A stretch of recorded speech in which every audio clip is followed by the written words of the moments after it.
Selamlar arkadaşlar. Bugün Ferit abinin misafiri olarak tekne yolculuğu yapacağım. Cunda'dan Ayvalık'a doğru bir tur yapacağız.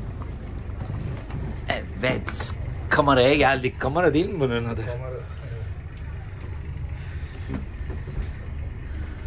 Ben de ilk kez bir kamera görmüş oluyorum. Ferit abi sen yani 10 parmağında 10 marifet, sen orada kahve yapıyorsun.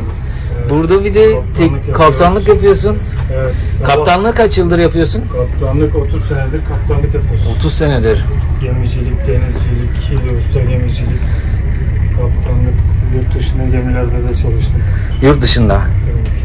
Rus gemisinde, Yunan gemisinde, Ukrayna, Odessa çalışıyorduk. Karaköy, Odessa, orada da çalıştım. İşimiz manzara muhteşem. Evet, şöyle şuradan. Yukarılara çıkmış bu. Yukarı, evet. Buradan şimdi döneceğim. Yavaş yavaş da gidelim. Sen Kiliseye gitmiş miydin gezme? Değirmenin oradaki değil mi?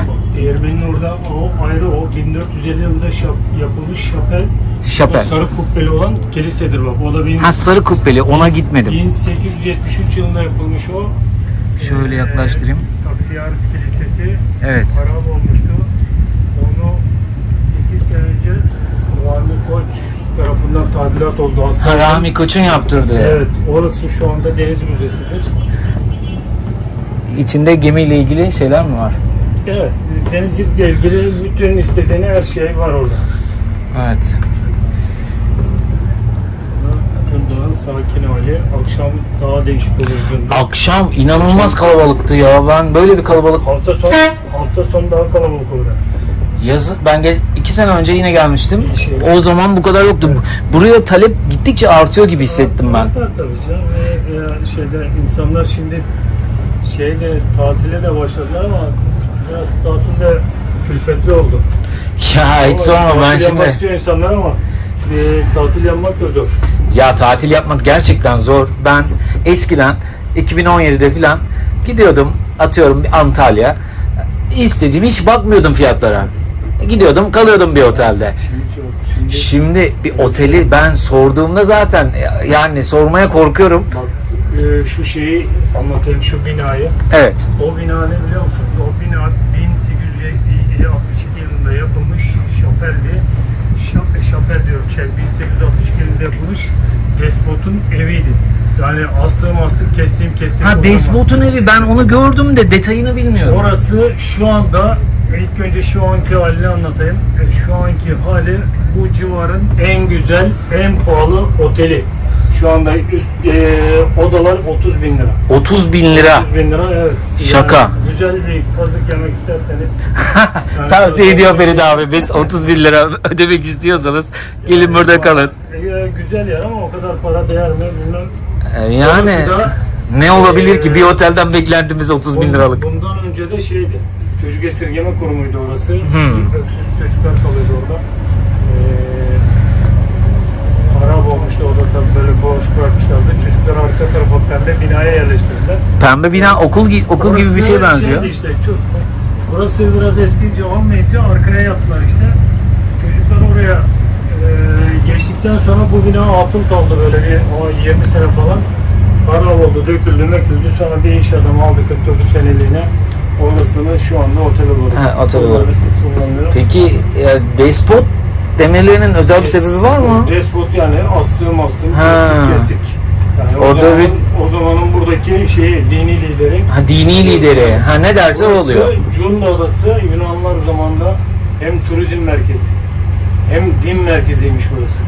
Hem de ticaret merkeziymiş. Cunda'nın anlamı da bak şu var, yelkenli var. Evet. Yelkenlileri, direkleri bağlayan kilitlere Cunda ismidir onlar. O kilitler zamanında burada üretiliyormuş. Oradan gelmedir eski ismi. O zaman bayağı bir ticari aktivite var buralarda. Cunda varmış Adası yani. Komple adadır.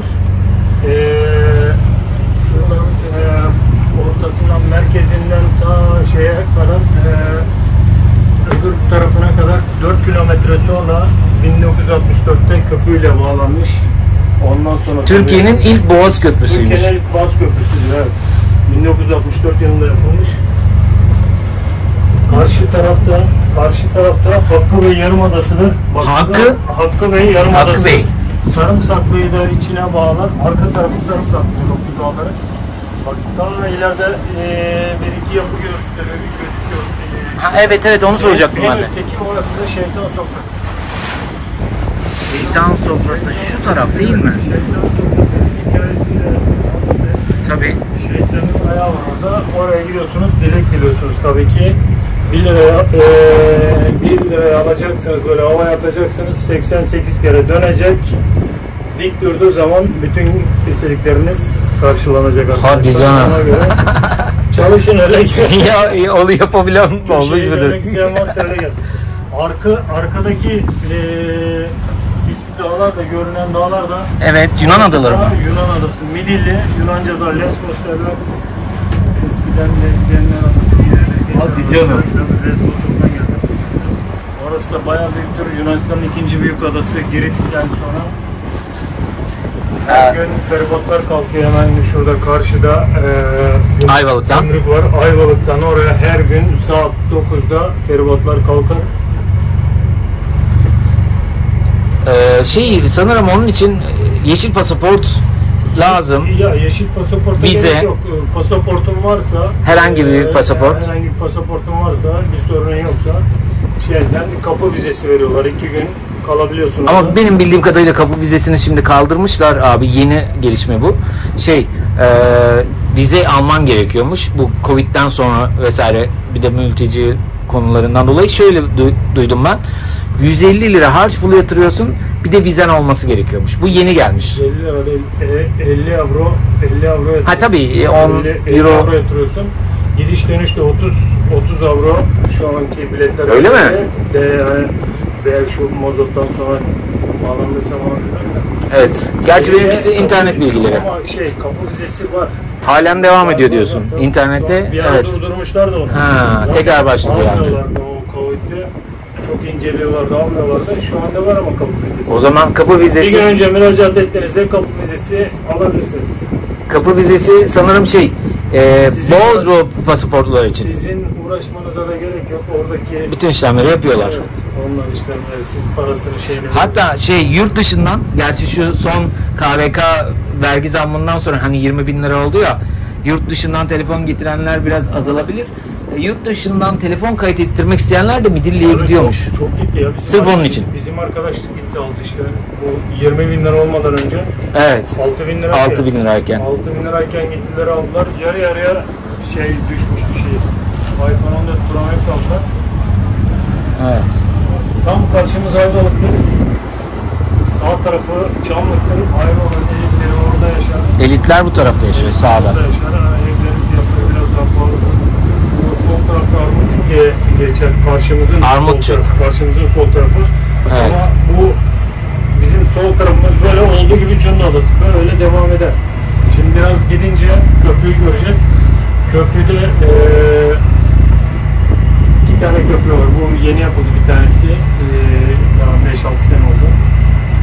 Ha, ikinci köprüyü görmedim ben. İkinci köprü var da köprü de asma köprü yaptılar. Aslında taş köprü vardı, daha güzeldi. Artık ne diyelim, rant için mi yaptılar, ne için daha da bozdular ya. Evet. Peki soracağım Ferit abi. Burada yüzmek isteyenler hangi plajları kullanmalı? Valla burada bir sürü yer var. Nereye isterseniz gidin, denizi süperdir buranın. Ayvalık'ın denizi tertemiz. Sarımsaklı plajları var zaten biliyorsunuz. 11 kilometre sahil şeridi var. İçinde dışında doğal kumluk. Cunda Adası'nda da bir sürü yerler var. Çataltepe denilen bir yer var. Cunda Adası'nda Çataltepe, Patricia var. Patrice. Patricia var. Çataltepe'nin denizi hem sıcaktır hem temizdir, kumsaldır böyle olduğu gibi. İçi de var, şeyi de böyle ucuz. İstersen al şemsiyeni, kendin de otur orada, hiç bir kuruş vermeden yapabilirsin. Çataltepe, tamam, ona muhakkak gitmem gerekiyor. Evet, oraya gidin bak, biz zaten boşluğumuzda oraya gidiyoruz. Kafesi de var, Burcu Kafe, çok güzel. Burcu Kafe. Şeyleri, gözlemesi, aparatif şeyler de var. Şimdi oldu. Dün akşam ben Adakamp ve Mokamp'a gittim. Evet. Giderken bu önlemler nedeniyle yangınlardan korunmak amacıyla Geçirmiyorlar da. geçirmediler. Rezervasyon istediler işletmeden. Şunu söyleyeceğim. Adanın o tarafında, yani ada ve Mokamp'ın olduğu yerlerde de sahiller var mı? Var tabii ama işte bu yangın olayından sonra Şu an gidilemiyor oraya. rezervasyonun yoksa gidemezsin. Yani gitmek istersen de tekneyle gidebilirsin. Ha, tekneyle. Evet. Arabayla geçirmiyorlar yani önlem olarak. Bu giden de dalgıç teknesi. Dalgıç teknesi. Yani dalgıçlık hizmeti mi veriyorlar? Para ücretli mukabilinde. Dalıyorsunuz böyle, dalmasını öğretiyor. Evet, Antalya'da da vardı böyle bir şey. Yani buranın tabii. Peki Ferit abi, Cunda'ya geldi. İlk bilmiyor Cunda'yı bir insan. Ne yemeli yani Cunda'da önerdiğin? Hani şunu yesin. Evet. Cunda'da ilk önce yani balık seviyorsanız balık yiyeceksiniz. Balık bakacaksınız tabii duruma göre balıklar da şu anda çok değil ama Varsa önerdiğin bir restoran olabilir. ya var tabii ki. Kobarozo restoran var, meze dünyası var. Bunlar Meze dünyası. meze dünyası var, Kobarozo restoran var. Bunlar cebe de uygun, şeye de uygun yani öteki türlü fiyat performans var. evet.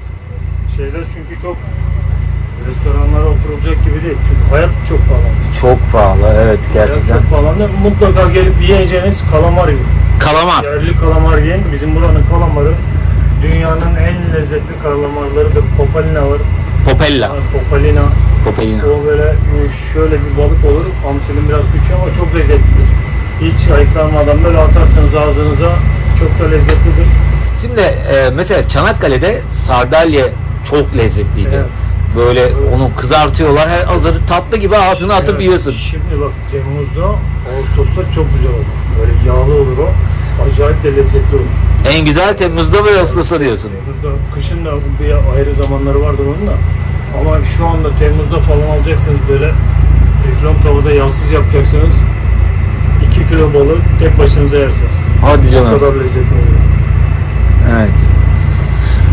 Bir de Ayvalık'ta çok fazla tarihi ev varmış. Evet. Türkiye'nin benim bildiğim kadarıyla en çok tarihi evi Ayvalık'taymış. Evet. Tabii Doğru. Cunda'da da. Evet. Olarak otel olarak Ayvalık bir tık daha ucuz değil mi? Ayvalık bir tık daha ucuz. Cunda'dan ucuzdur. Sarımsaklı daha da ucuzdur. Daha fazla olduğu için, biraz daha büyükleri olduğu için daha ucuzdur. Cunda'da tabii küçük şeyler var. Pansiyonlar şeyler var. Büyük oteller bir iki tane var şurada. Şu köprünün hemen yanında var bir tane Halis Park diye. O biraz büyük. Uygun mu fiyatı? Fiyat vallahi Çok bir şey diyemiyorsun, bir evet. şey diyemem. Yani çünkü her şey çok az. Peki aklına gelen uygun otel Cunda'da var mı yoksa hepsi aynı mı? Vallahi işte araştırmak lazım ya. Öyle çok yok o zaman. Zaman. Sen bilmiyorsan kimse bilmiyordur çünkü. Yok biliyoruz da yani zaman zaman şey oluyor. Müşteri olunca biraz indirme durumu da olabiliyor da. Ama Temmuz Ağustos'ta çok zor uygun bir yer bulmak. Şöyle genelde otellerin %90'ı hep mal sahibi değil de kiralayıp işletenlerde. Kiralayıp işletenler. İşletenlerde adam vermiş şimdi. Yasak değil mi bu? Niye? Mesela ben bir ev kiralıyorum ama Ev ayrı. ha. Otel, adam Ha. otel kendini Anladım. otel kendinin adam oteli kiraya veriyor. Anladım. Şimdi benim karşımda bir iki tane otel var benim evin karşısında. Adam bir tanesi 600 bin liraya kiraladı. 600 bin liraya kiraladı. 8 oda. Çok iyi. 8 oda çok iyi ama nasıl çıkaracaksın? İşte onu diyorum. 600 bin liraya kiraladıkça 8 oda. 6 tane çalışanı var. Çalışanlar filan. Tabii ben teknik konularda evet. Masrafı var, gideri var, vergisi var, bir sürü şey var. Evet, evet. O da indiremiyor yani şey. Şu anda Onu da çıkarmak için 3 bin lira, 5 bin lira yapıyorlar. Onu çıkarmak için işte o da şey yapıyor biraz. o zaman bu Yani zorluyor. 49 yılına kiralanan o Despot. Despot'un evi de kim bilir kaça kiralanmıştır. 30 bin lira dediklerine göre. Onlar uygun kiralanmıştır. Çünkü bakımını falan onlar yaptı. Tadilat yaptılar. Tadilatını, şeyini onlar yaptı. Zaten büyük iş adamı onlara şey koymaz. Evet. Ben yabancı turist geliyor mu buraya? Buraya yabancı turist çok az. Çok az. Çok az geliyor. Çok az. Öyle getiren büyük firmalar yok buralara öyle. Yani gelse daha da güzel olur. Peki Cunda'da yaşayan eskilerden kalma Rum var mı, hiç kaldı mı? Eskilerden yaşayan Rum diye bir şey yok zaten. Mübadelede Komple gittiler. yani tabii hepsi gitti. Buradaki Yunanlı vatandaşları oraya gidiyor. Sonra oradaki bizim Türkler de buraya geliyor. Yani gelenlerin hepsi zaten Türk. Midilli'den, Girit'ten, Selanik'ten, orada hepsi, gelenlerin hepsi.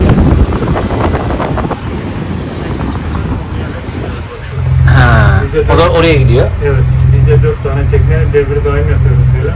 Ya bu Taş Kafe'ye ait mi? Değil. Taş Kahve ait değil. Bu başka bir arkadaşım. Ben 2 iş birden yapıyorum işte. Çok iyi. Orada gittiğimde 1 saat duruyorum. 1 saat durduğumda kahve dövüyorum. Sonra gidiyoruz geliyoruz 1 saat burada 1 saat orada. Sabah 7 gece 1. 4-5 ay böyle sıkıştırıyoruz kendimizi. Evet. 2 tane çocuk var. Onlara bakmak için. Maşallah. Evde kira. için fazla çalışmak lazım hayatta kalmak için. Evet. Peki şimdi yazın muhteşem bir ambiyansı var Cunda'nın. Herkesi bekliyoruz Cunda'ya. Kışın nasıl bir atmosfer var? Kışın da çok güzel ambiyans var. Çünkü sakin olur böyle. O sakinlik de çok güzel. Buranın yerlileri kalıyordur. Tabii, hafta sonu böyle yani gene sağdan soldan 3-5 kişi gelir böyle, birkaç kişi gelir gezme şey yapma. Hafta sonu gene böyle bir sağdan soldan gelirler yemeğe, otele bir hafta sonunu geçirmek için. Kışın ambiyansı da çok güzel. Güzel oluyor yani o da. Bir de şeyi soracağım. Cunda'ya gelip de böyle bir Ayvalık turu yapmak isteyenler için bu yaptığımız yolculuğun ücreti ne kadar? 40 lira. 40 liraya. Geliyoruz 40 lira. Dönerken de 40 lira. Güzel bir saat geçirirsiniz öyle. Sefer saatleri kaç aralıklarda? Her yarım saatte bir var. Yarım saatte bir var. Arkadaşlar eğer Cunda'dan kalıyorsanız, bir Ayvalık'a gitmek istiyorsanız Ferit abinin yanına gelip Ayvalık 10'da bir başlıyoruz. Gece 12.30'a kadar tekne var. Her çok yarım iyi. saatte bir gidiyoruz, geliyoruz. Yani 4 tane tekne turnike yapıyor. Gidiyoruz, geliyoruz öyle. burada alışveriş falan yapabilirler, gezebilirler. Yani sadece Cunda'ya bağlı kalınmaz o zaman. Hani Cunda'da tatil yapacaksa gelir bir de buraya geçer. Ayvalık'a gelir, Sarımsaklı'ya gider. Şehtan sofrasına gidecek. Burada Edremit yakın, Kaz Dağları, oraya da gidebilir. Kaz Dağları, evet, Assos vesaire. Gerçi Assos biraz 2 saat falan. 1,5 saat. 1,5 saat, evet. Evet arkadaşlar, şimdi biz Ayvalık'a geldik. Ferit abimiz burada biraz duraklayacak. Daha sonra görüşmek üzere.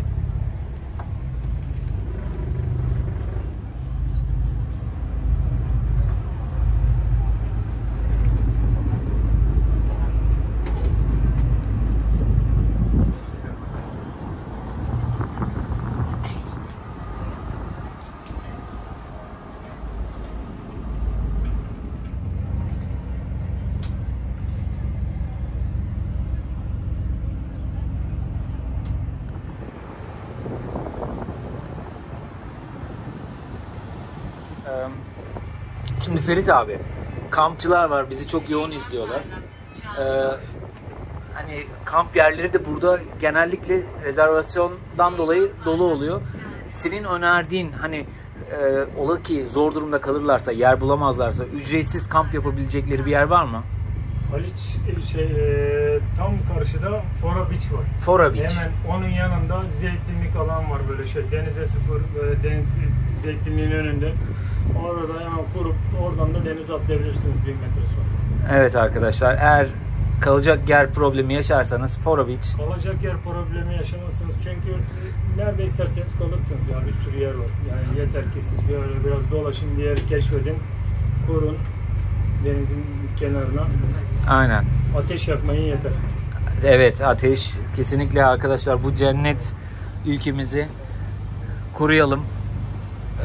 Zaten güvenlik önlemleri de arttırılıyor. Burada zaten orman yangınlarıyla hem oradaki doğal habitat zarar görüyor, hem canlılar yok oluyor. Hayvanlar Şimdi Ferit abi çok yoğun çalıştığını söyledin. Taşkafe'de dibek kahvesi dövüyorsun. Burada tekne sürüyorsun. Ben Yunanistan'a gittiğimde şunu fark ettim. Siesta olayı var Yunanistan'da. Hatta öğlen yemeği yemek için saat 3 gibi filan bir gideyim dedim kafeye. Baktım kafe kapalı. Her yer kapalı. Yani bu konuda ne düşünüyorsun? Valla şöyle, ben de Yunanistan'da çalıştım. Selanik'ti bizim limanımız. Orada siesta denilen bir şey var. İnsanlar hayatını yaşıyor. Yani bizim gibi kendini yırtmıyorlar. Ben şimdi burada sabah 7-7.30'da bir gelirim kahveye. Bir kahve, bir tekne, bir kahve, bir tekne. Saat gece 1'e kadar eve girişim 1. Sabahleyin 6.30'da kalkıyorum. 4 ay, 5 ay böyle. Onlarda kesinlikle onu göremezsiniz. İlk önce insan hayatı. Bizde sadece biz hayatta kalmak için yaşıyoruz. Onlar da yaşamak, hayattan tat almak için yaşıyorlar. Yani Avrupa'nın geneli öyle zaten de. Yani fazla çalışmak da yasak. 8 saatten fazla çalışmak yasak Avrupa'da ama bizde öyle bir şey yok. Ne çalışırsan, yani ne kadar çalışırsan çalış, kimse bir şey demez. Yani dur ya biraz dinlen falan filan yok. Ama biz de mecbur çalışıyoruz çünkü hayatta kalmak için, çocuklara bakmak için, 2 çocuk var, ev kira, böyle çalıştığımız halde gene de yetişemiyoruz. Hayat şartları çok şey oldu, kötü oldu. Şeyde yani benim araştırdığım kadarıyla bu siesta'nın sebebini 2 saat uyurlarsa saat 3 ile 5 arasında günün daha verimli geçtiği üzerine böyle bir tezleri var. Gece hayatları var, felaket. Yani tabii o 2 saatlik uyku zaten. Biz kıskandık, saat 4'e 5'e kadar eğleniyor insan. Yani hem para ister, hem de enerji ister, hem de yaşamdan tat almak ister. Yani onu gösteriyor. Evet. Bu arada Ferit abi, Cunda'da güncel kiralık fiyatları, hani kirada kalıyorum dedin ya. Evet. Şu anda ne düzeyde? Vallahi şu anda Cunda'da ev bulma imkanın diyelim ki emekli, bizi izleyen emeklilerimiz olabilir veya Cunda'ya yerleşme planları olanlar olabilir. Vallahi hiç plan yapmasınlar çünkü ev yok, kiralık ev yok. Bulma imkanın, yani Milli Piyango'dan bir bilet çekeceksin. En büyük ikramiye sana çıkacak 100 trilyon. İstesen de parayla bile bulamıyorsun. Bulamazsın.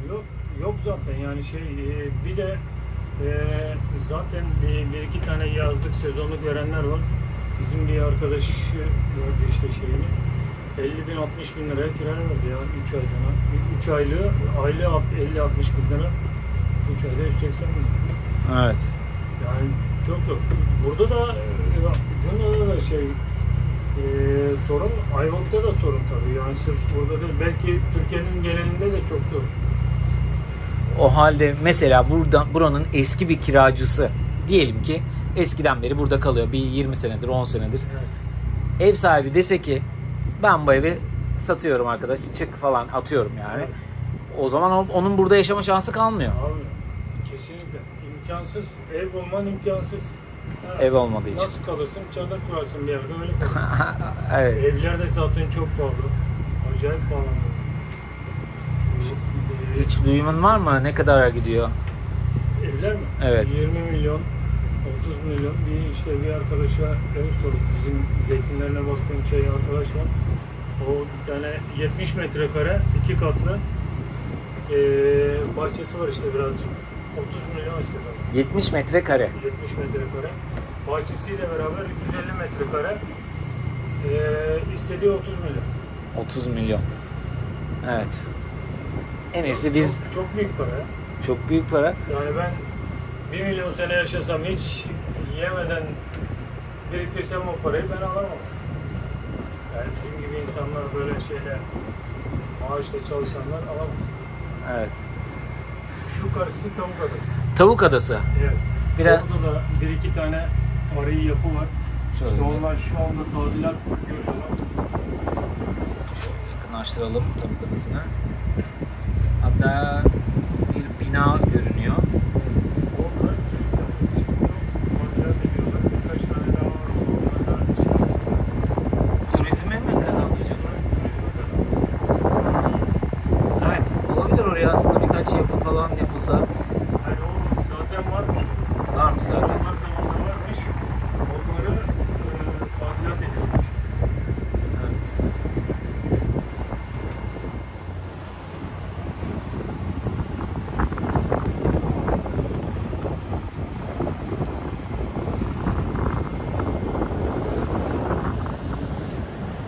Evet. Bir de Ferit abi bu yel değirmenleri var. Ben sosyal medyada çok fazla görüyorum. Yel değirmenleri Yunanlar zamanında 22 tane yel değirmeni varmış. 22 tane de şarap fabrikası varmış burada. Hatta bak hemen gözünüzün önünde bir tanesi görünüyor. Orada şu dağın şeyinde de var bir tane. Onun önünde bir tane bak şey var. Orası da yel değirmeni. Evet. Onun önündeki de yel değirmeni. Hemen şeyde de biraz sonra bak Çataltepe'ye giderken oradan da bir tane yel değirmeninin önünden geçeceksin. O da tadilat oldu. O da sağlamdı. 22 tane şarap fabrikası. Böyle bir ada için. Ya, bu adalarda bak karşıdaki ada Çıplak Adası bayağı büyük bir ada. Üzüm bağları varmış. Yerli Taksiyaris Kilisesi'ni görüyorum. Taksiyaris Kilisesi. Ha şu sarı. Dağın Taksiyaris Kilisesi de 1873 yılında yapılmış. O Ya ben abi Ferit abi, Rumların mimarisi çok kuvvetliymiş, çok gelişmiş ya. bak şu taş kağı 180 sene önce yapmışlar. 1944'te 7.4 deprem oluyor burada. 7.4? Evet, Yunan mimarilerine hiçbir şey olmamış. Yani ufak tefek çatlaklarla kurtulmuşlar.